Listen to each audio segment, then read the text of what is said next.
So we're talking about becoming a Tanguera or a Milonguera.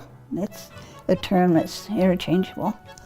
And it refers to women who go beyond learning the dance. It's a more complex process.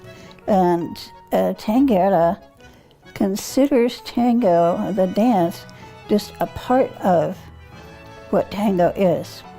And she also considers the social, emotional, historical, technical, cultural, artistic, and other aspects of tango as being a complete picture that involves way more than just learning steps or following or learning about the music and so forth. And it's a process that takes place over time. It's not something that happens right away, and it's not something people necessarily even set out to be.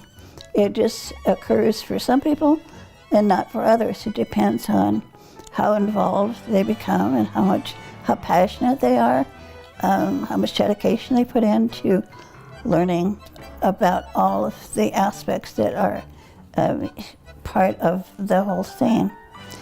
And for most beginning followers, when they enter tango, they take classes, they attend practicas, they go to milongas, they may travel.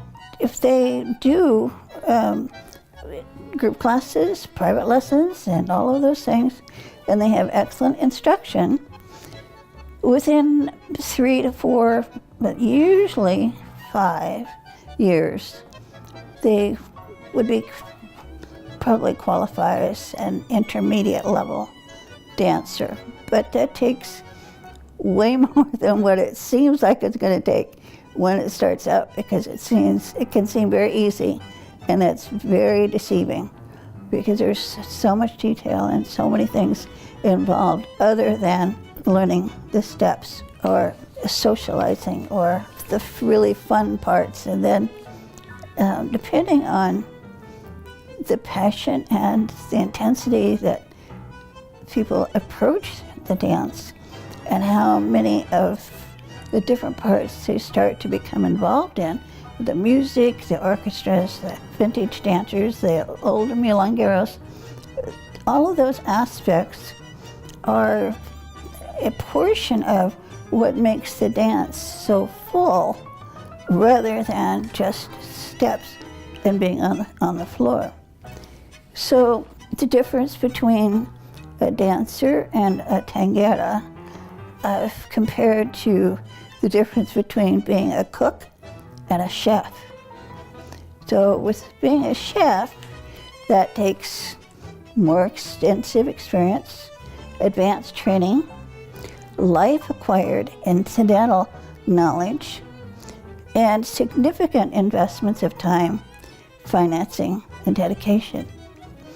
So when you think of a cook who knows maybe a lot about a few things, but a chef who knows a lot about a lot of things and much more prepared and understands not just how to put things together, but why they're put together in certain ways and so forth. That's kind of the difference of really understanding tango and dancing tango. One of the significant elements of tango etiquette and of a tanguera's life is the cabeceo. And the cabeceo is a communication between two people who connect with their eyes. One person invites, and by looking at a woman, and she accepts by returning the look or not. And it's a very subtle thing between the two of them. No one else is involved.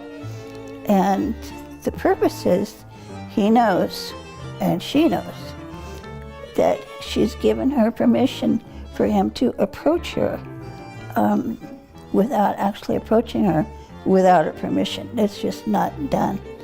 And she can accept or refuse just by looking away, or something very subtle that no one else knows about. It's between the two of them. It's very private.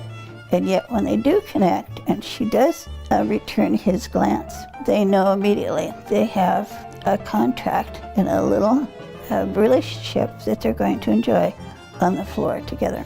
Oftentimes, women enter tango and get hooked on learning steps. It's very fun, it's very tempting, and it is part of the dance. It's a wonderful part of the dance and the whole world of tango. But in that, they often miss some of the basic elements that are really requirements that enable them to move beyond just dancing, and not that doesn't diminish just dancing. That's a wonderful part of it, but it is a part of it. It's not the whole thing. And the showy part of it, the showy steps, the fancy steps, is also a very important part of it, but it's not the underlying basic essentials that make those steps work. One skill that ranks above all the others, except one other, is learning how to move from our axis instead of moving from our arms, our legs, our shoulders, our hands. In order to make things work, we, without proper training, you tend to use those things because it's easy, it's logical, and we use them in all their aspects of life. What is not understood until there's training is that in order to communicate with our partner, we send and receive information. And that information, if we use a hand, that's very, very little information you can receive, or send. But when you send information and receive through your center or your core, your whole body is sending energy and receiving energy. And that's what makes the dynamics of the dance and the connection really just flow. And it becomes almost effortless when that is in place and that is in working. So I had been dancing for about 5 years in 1996, and a wonderful maestra, Graciela Gonzalez, gave a weekend workshop in Portland. And she spent one entire session on teaching us how to build and sustain and dance with and from our axis. And when I had first heard the word axis, I thought, I have an axis? Where is it? I've never seen it. I don't know. I wouldn't even know where to look. So she spent the entire session, and she demonstrated how she establishes her axis by having each of us stand one at a time behind her. And then she had us put our arms around her, and she inhaled, and as she did that, we could feel her whole torso and ribcage lifting. Then she relaxed, and we could feel it, and that relaxed. And then she had us try it. It was a really weird, very challenging experience. She also had us do an exercise where we had used our arms and just bringing our arms up slowly, up about 3/4 of the way, and we can feel what happens to your rib cage. It's lifted. And then she said, okay, now keep your rib cage up and bring your arms down. Oh my. So we tried, did our little feeble efforts, and she kept having us repeat that until we could do it every time. And it was hard. It was a really different experience But for the first time, I felt I was in control. I felt exactly what she meant by core and center and control. And so I thought I'd been dancing tango for 5 years. What I realized was I was moving where I was invited to move. I was staying upright, but I wasn't connecting either with my own body or with my partners without this strong support system. And when there are times now and then that said thank you after the first dance. And so I thought, oh, well, they just want to dance with as many people as they can while they're here. And then after extra training and enough experience, I realized and looked back at why they had said thank you after one dance. I also realized that retroactive embarrassment has no expiration date. It was, whoa, that's embarrassing. So from then on, when I started teaching, I've used that technique in every single class, taught it to every single woman that I can, who will stand still long enough to listen to me.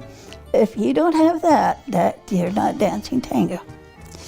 And the other technique that is just absolutely essential, which is doing nothing between weight changes. So when a leader puts us on one foot or the other after a weight change, we are to idle, not even think about where it's going to move, where he's going to might lead us or take us, and let him or her, if depending on who's leading, lead, rather than anticipating. And if you're a leader, which I have some experience with, not a lot, but I know after talking to leaders for 27 years, they hate being for the follower to anticipate almost as much, if not more, than backseat driving, because they cannot lead with the follower anticipating and trying to figure out where she's supposed to go. So that was another case of watching women who I considered excellent dancers just flow, and how they melded, it seemed, with their partners. And how do they do that? There's just no hesitation, no second guessing. They just go with it. And finally, probably totally by accident, I did it without realizing, even though I'd been told thousands of times, different instructors, don't move, don't try to change anything, don't think, just respond. And it was very, very hard to do until I finally caught on and stayed solid from where I was put. And then it just cleared everything up. So those two things, between controlling and lifting and moving from our center, and waiting with no anticipation, those two things make the difference between a loosey-goosey, so-so dancer and the possibility of ever becoming a true Tanguera, because that's so essential to creating a dance that's above the steps. It's a dance that is an interaction that I personally did. I know people crazy about tango as I am, it's the only dance that gives you that kind. There may be others, but nothing like that because of that conversation. And another aspect of becoming a Tanguera is recognizing the importance of preparing to take each step. This is something I'd never thought about. And it's also very critical as far as the dynamics that a follower brings to the dance. Her personality, her experience. There's also that X factor and the interactions and what she contributes through her personal style, her interpretation of what she's feeling from her leader, and her own dynamics. And one year at Norris Tango Week, Oscar Mondegren taught us the difference between taking a step and taking a step as if we had prepared to take that step. So it wasn't just a response. It was actually a conscious decision about making that step. So in class, he invited a student to join him in the center, and they joined the embrace. And he paused for a moment and then led a large side step, which is very typical for an opening salida. And when they completed the step, he let go of the embrace, stepped back from her, and said, "When did you prepare to take that step I just led?" And she said, "Well, just now, when you led it." He said, "No. You started preparing to take that step when you were standing in front of the mirror, combing your hair, putting your makeup on, and deciding what to wear and get dressed. And that's when you were preparing to take that step that I just led. And it was you prepare to dance way before you get to the floor. And now I'm going to start again. And this time, I want you to put the same kind of energy and enthusiasm in that step that you were thinking about when you were getting ready to come and to dance." And it was amazing. You could see her. She just gave all of herself to him. Rather than following, she was contributing and matching his energy. It was beautiful, just that one step. And there's a couple, professional couple who have taught all over the world and so forth, but when they were taught at Norris Tango Week, we were talking about how they met, how they got connected and so forth, and she said, "First time I danced with him, the first step he took, that was it. I knew we had a connection that was going to be beyond anything either one of us had ever considered." So, how do men respond after dancing with a true Tanguera? Some are speechless. They've never had an experience like that. Some say they've never had a partner who seemed to read their mind. Many say their perception of what following can be is forever changed. So I say to women, learn to control your axis, learn to wait, and learn to contribute. And you'll have tango above and beyond anything you could have imagined.